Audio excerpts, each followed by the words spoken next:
All right, so everybody's talking about Obamagate this week and referencing back to Watergate.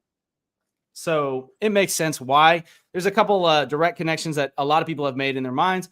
But what we want to do today is we want to do a kind of a deep comparison. And I apologize ahead of time because we actually had a lot more information to share, but Doug's internet is being a little finicky. So because of that, we're going to give you the shortened version. And if y'all really like this, we might do a longer version at a later date.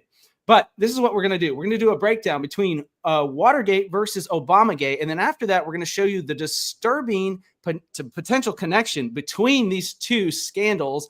And it actually is very strange, very shocking. And if true, it's something that the world needs to know about. So this is Watergate versus Obamagate. And Doug, I'm going to let you take over. If Doug drops out, I'm going to do my best to kind of fill in, and we'll see how that goes. Okay, so we're gonna go through this little breakdown comparison thing here that we pulled up. This is a kind of history repeats itself situation, is what it looks like. And so we have on the I don't know what side it would be for you guys. So one side we got Watergate, the other side we got Obamagate, and we're gonna compare events that happened between the two or are continuing to happen for obviously the Obamagate part of it. And I'm going to kind of read through this and just help explain it a little bit. And Troy, if you have anything to interject, obviously feel free to go for it. So of course, sure. Watergate happened in the 70s, and then Obamagate has been happening since 2016, maybe even before then, we're not sure. And we're experiencing some of that now. Trump came out earlier today and quite literally called for a little bit more action on the Obama front, saying he committed treason and something should be done about that. So we're opening this whole world up again. It's getting kind of intense, actually. So Watergate, for those that don't know, I wasn't alive at the time of this, so I rely on historical records for this. But it was kind of an interesting spy campaign, basically, that happened during the Nixon era. And what happened was some people broke into the DNC headquarters and tried to do something. And they tried to get some information out of the headquarters and got caught. That compared to the FBI launching the Crossfire Hurricane investigation into possible Trump-Russia links. They're very similar events, okay? So yeah, I think it's interesting that there was a 2023 miniseries about the plumbers, specifically that they released in between now the Obamagate, 2016 to 2025, right smack dab in the middle of that.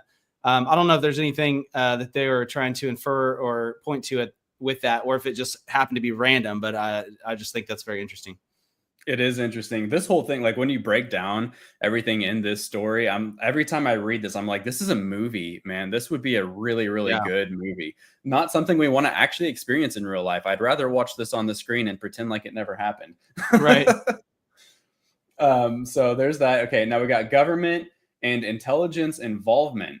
So at Watergate, it was covert surveillance, illegal wiretaps, burglary, and hush money. And with Obamagate, it was dang near the same thing: covert surveillance, illegal wiretaps, and falsifying intelligence information with, the Steele dossier and all of that, which I think we get into a little bit later. Agencies involved, kind of the same story again. The FBI, who was at the time headed up by Mark Felt, the DOJ, and Nixon's White House counsel was Watergate. And then Obamagate was the FBI, the CIA, the NSA, and alleged coordination by the Obama administration. It should be noted that there was also coordination in the Nixon administration too, and the LBJ administration. So the two were both doing things. Wow. Yeah. There was so LBJ, he actually, well, do we get into that? Let's see if we get into that. I don't know if we get into this, but I'll add this. LBJ had wiretaps in Nixon's office for, I think, up to 2 years without Nixon knowing it. So that's the famous tapes, is Nixon didn't want these tapes released because Nixon was talking about this stuff. And LBJ was actually, I guess, in a sense, spying on Nixon. So it's it's all over. All spying is all over the place. I don't think it's really ever stopped, to be honest with you.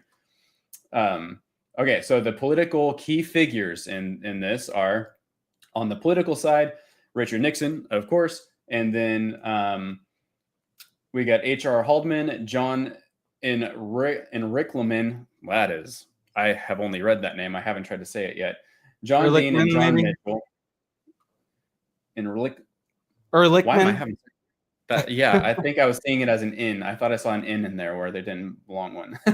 And then, of course, on the Trump-Russia-Obamagate, we've got Barack Obama accused, Joe Biden, and Susan Rice. The hard thing about comparing these two is that you have like different sides of the gate here, quite literally. With Watergate, it was something that got kind of blown open and then shut down really quick. Whereas with Obamagate, it's still in investigation. So my hesitation, or I shouldn't say hesitation, my inclination, that's what I was looking for, is there are more political names that actually really were implicated here at Watergate, but because it got kind of, what's the word, like covered up a little bit, we're not sure exactly who was involved, because I think, some people just got their names taken off of a list because they got into key positions of power, but that's my suspicion. So intel operatives for Watergate were Mark Felt, G. Gordon Liddy, and Edward Hunt. I want you guys to remember those names for later, at least G. Gordon Liddy. That's an important one. Very, very important for what we're going to get into later. And then on the Obamagate, of course, we have James Comey, Andrew McCabe, former FBI director, Peter Strzok. I don't know how to pronounce his last name, but he's the guy that had that smug look on his face. I don't know if you guys remember that, where I think he was texting information and stuff, and he straight up lied to Congress, I believe. And then, of course, Christopher Steele, who compiled the Russia documents that were used to supposedly incriminate Trump for something that we are now finding out probably wasn't at least entirely honest. Yeah. Okay. I wonder what that feels like when your job is to put together false information to frame somebody. like that's got to be interesting. Interesting willingness to do that. It's like I couldn't put myself in his shoes, but again, probably make a good movie. It would. Well, and actually, it makes me think of, I don't know if you've seen the show Shooter with Ryan Felipe. There's a lot of that kind of thing in there. And I think it's interesting watching shows and movies because it helps you kind of understand what's going through a person's mind a little bit when they do things like this, and not understand in a way like, oh, I get it. But more understand like, oh, I understand like the position that these people might have found themselves in and why they did what they did. It's just an interesting psychological game, I guess. But anyway, so we did. Okay, so we do have the key evidence down here. That's right, I forgot. So under key evidence and investigations for Watergate, we had the smoking gun tape, which is what I referred to earlier. Nixon was being recorded, didn't know it. And then the Supreme Court got those tapes released. For Obamagate, we had the Horowitz report, that had significant omissions in the FISA applications, and the dossier, of course, which has been since deemed unreliable. So the differences between those two is what happened with Nixon has been stamped approval. This is the official narrative. What's happened with Obamagate kind of has been, but only according to the media. But technically, if you dig deep, the powers that actually are making decisions right now have seemed to dismiss this as, there's stuff not right here. And that's why we have things like, you can see that we have 17 significant omissions in this FISA application. So we got media exposure. Of course, back then it was a little bit less. And now we've got Devin Nuno's memo, Trump public claims, independent journalists, and the Durham report. Oversight bodies for Watergate was the Senate Watergate Committee, because this went all the way through the system. I can't think of the right word right now. Special prosecutors Archibald Cox and Leon Jaworski. And then for Obamagate, we've got what's happening in real time right now. DOJ Inspector General, Special Counsel Mueller, and the Durham inquiry, and now Pam Bondi taking this over and releasing more information on it, and we're going to see what happens with that, hopefully. Under outcomes, of course, we have for Watergate some indictments, some convictions, and then, of course, Nixon resigned. And then Obamagate, not really a whole lot of like tangible outcomes so far. We're still waiting. I'm particularly waiting for a lot of the Mueller investigation. And then Trump was impeached, which kind of didn't do a whole lot. And then, of course, Trump's had all kinds of stuff happen to him, but none of it seems to stick so far. Public impact was loss of public trust for Watergate, and then strengthened checks on executive power, of course. And then nowadays, we've got polarized responses from reforms proposed, persistent public suspicion of intelligence agencies. And I think that's the big one right now is everybody is asking, what does the CIA and the Mossad have to do with this? Because it seems like they have their hands stuck real deep in this cookie jar. Right. I just want to know what's going to happen to the hardcore Obama supporters when, they see the evidence come out. It's like, is the public opinion on Obama going to change, or is it kind of just going to solidify in the same directions that it was already going? You know what I mean? Like one camp's going to go one way, one camp's going to go the other. Or, I mean, that's my thought is like, when is it a big enough scandal, that people go, oh, that person was not who I thought they were, like, when does it cross that line? My other thought here is Ford later pardoned Nixon after Watergate. And I am curious to see what we might see in that arena as far as Obama goes, and everything that's happening there. Like, I wonder if we will see a actual pardon, come through at some point or not, and what. Yeah. I mean, because Trump's in power for, 3 more years, and who knows who's after that. And so it's like, I don't know, we shall see, obviously. But there's some speculation that Trump might even pardon Obama. And I actually that was my first thought. My first thought was Trump, and even if he doesn't, then somebody might after that. I mean, it's just a huge thing for a former president to be indicted, and especially to be convicted, so it's like, it's a big deal. I put out a poll on my X to see what people thought of that, whether or not he was going to be pardoned. So you guys should go vote on that poll. It'll be interesting to see the opinions. I'm looking at the comments over here. Strzok, that's how you pronounce his name. Okay, thank you. One of my problems is I read a lot. I'm not on YouTube a whole lot. I don't listen to things as much. I read articles, and so I don't hear pronunciations of things. On the side note, can we see the whole thing? Yeah. Are we gonna? Do you think, Troy, we should release this as like a PDF and like give it to? Yeah, we can. We can put a link to it afterwards. Awesome. Sounds good.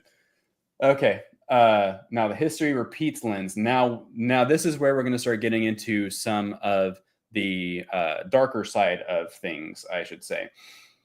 For Watergate, and also some speculation. I'll just throw that out there. Some claim Watergate burglars sought to retrieve a DNC black book. This is real fascinating. Tied to a prostitution ring, compromising elites. This was Watergate. I'm not talking about Epstein yet. Because as we all know, obviously Epstein had a little black book too, and video evidence, blackmail infrastructure. And he was also involved in the Mossad, supposedly. So this is according to Whitney Webb. I believe that's her name, if I'm pulling from my memory right. She is an investigative journalist who really got deep in the weeds on this topic. And she made some connections. And she says that Epstein claims to have ties with the CIA and Israeli intelligence. So that's according to her. Now, here is a connection that I thought was interesting. Are we ready to get into this section, Troy, or do you want to say more about the Watergate versus Obamagate on the surface stuff? No. I think it's fine. I think it's fine because more of that's going to come out as we move forward, and we're going to have to wait and see, what the official narrative evolves into when it comes to Obamagate. But also, I just think it's crazy that there's nothing new under the sun, and it's like, there, obviously what we're talking about now is speculation, and, it is based on some theory, but also based on some testimony at the same time. But it's interesting to note that the things that people are hiding in the dark in one generation have also been hidden in the dark in other generations as well. So, Right. yeah, keep going, Doug.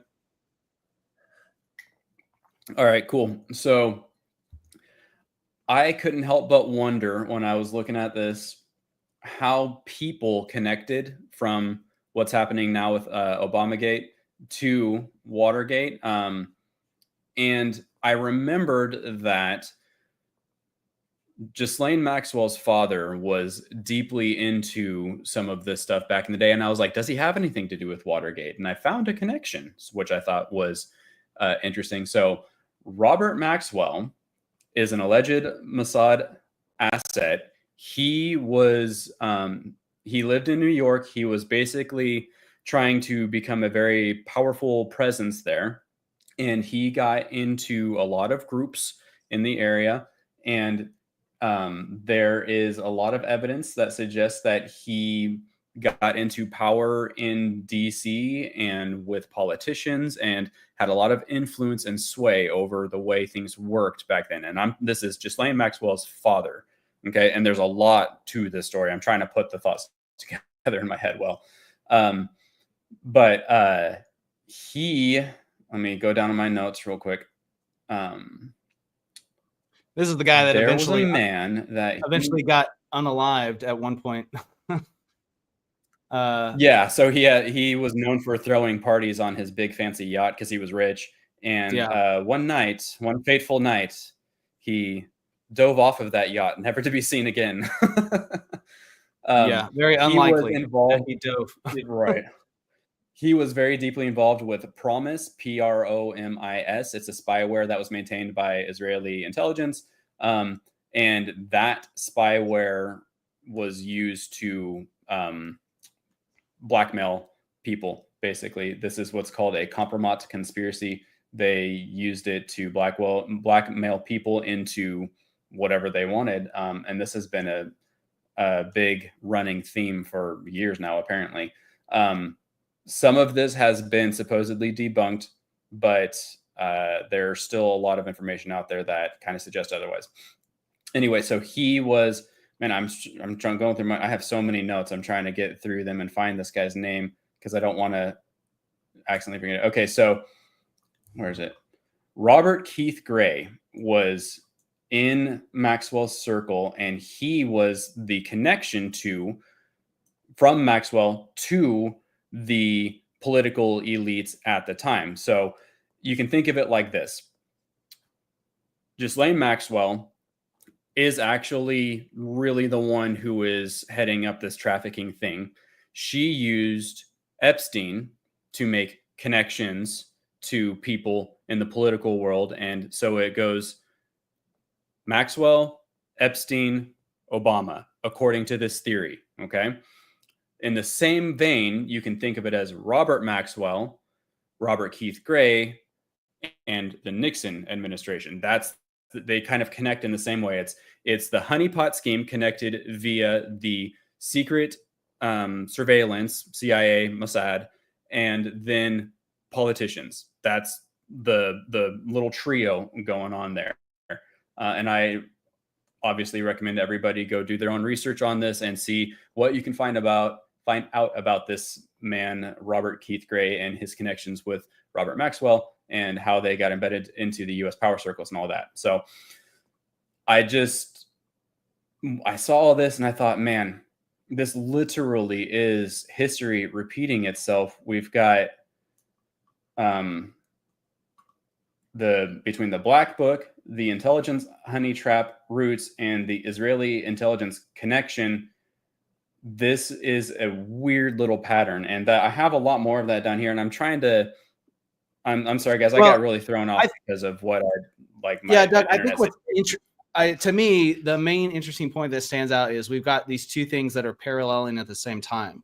We've got a political corruption spy scandal happening with Watergate, and then a political corruption spy scandal happening with an intelligence scandal happening with Obamagate, right? And then at the same time, there's a quote unquote conspiracy theory happening behind about this thing happening behind the scenes that is like a cover up for an international prostitution ring, right? So it's like that's happening on both sides, and they're both kind of they're both happening at the same time, right? And there's connections between both of them to each other. So it's like that's where it's like it seems like, again, there's nothing new under the sun, you know. And we're not trying to say, for those listening, we're not trying to say all these things are solid fact or that there's you know, undeniable proof or evidence for all of it yet. But at the same time, it is just very interesting to see these things taking place. And I think it's very interesting, just the comparisons between the two, Watergate and Obamagate. I mean, just getting back to like the, you know, the information we've gone through so far, the comparisons between the two is very fascinating. And I would love to see, you know, talking about movies and miniseries and all that, I would love to see somebody do like a video comparison of this, basically, you know, and like the timelines and like one versus the other, and going through and seeing what happened. I think that would be very fascinating.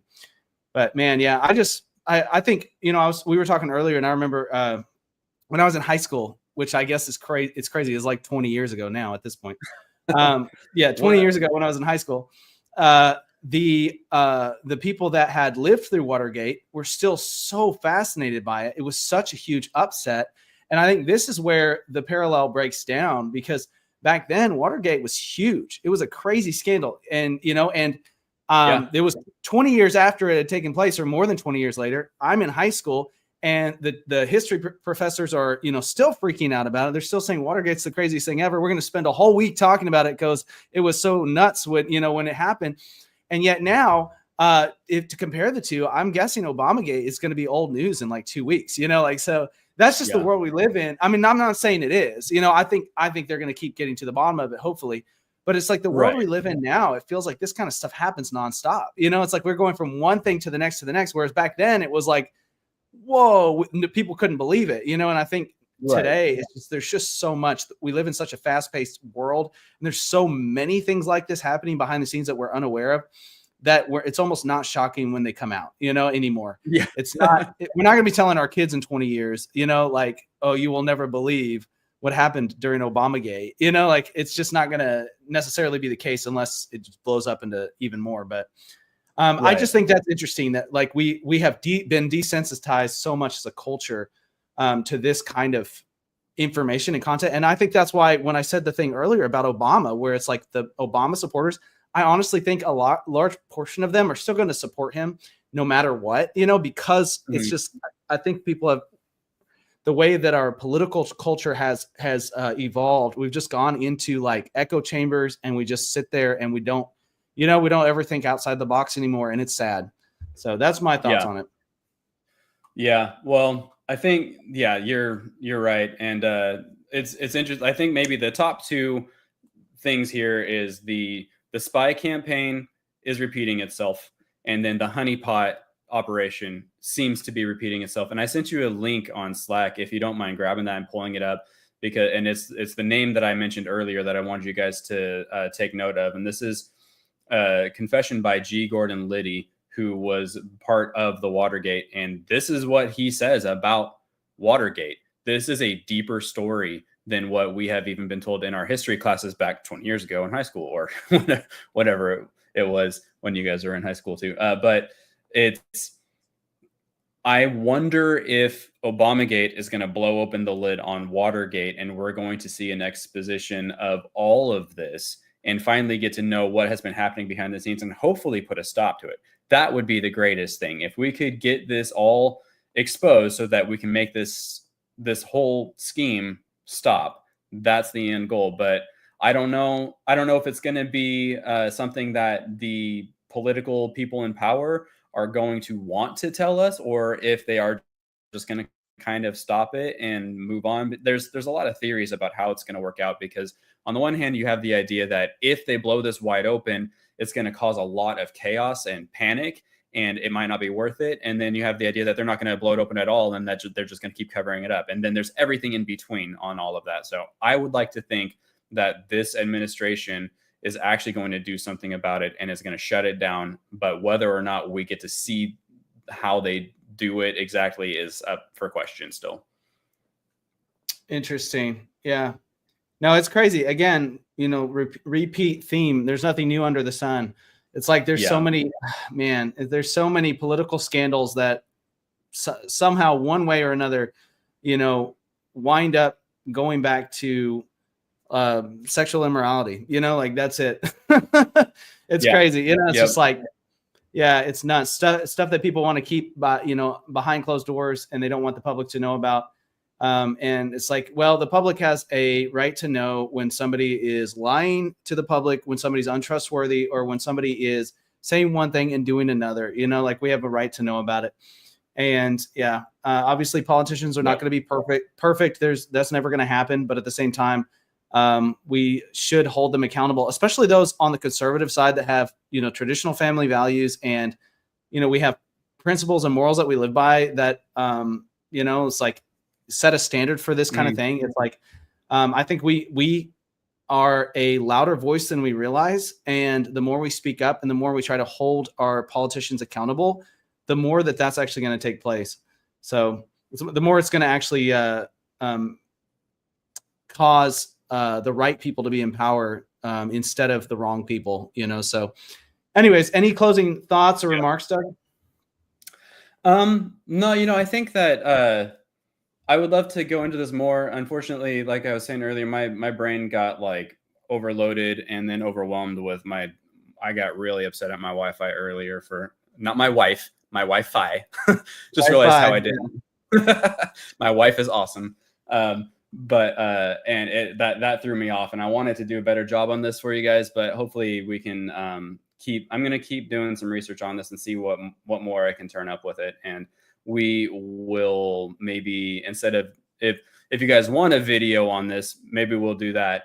But if not, maybe I can put together a pretty extensive document on all of it, because it is really fascinating. And I think that people need to know the connections here, because honestly, it looks like Watergate has been happening, hasn't stopped happening, and we're just now starting to realize that. And it's gone through every single president since, too. There's implications for Bush, there's implications for Clinton, and everybody has done something, and everybody, like Watergate, just kind of trickled on through to keep that. I didn't do that on purpose, but no pun intended. It's still here. Let's shut it down. That's what I want to do. Cool. All right, man. Well, thanks for the info, and thank you all for tuning in today. Hopefully y'all learned something new. I know I did. And yeah, let's pray that the truth comes out and that the right people are held accountable. So until next time, God bless.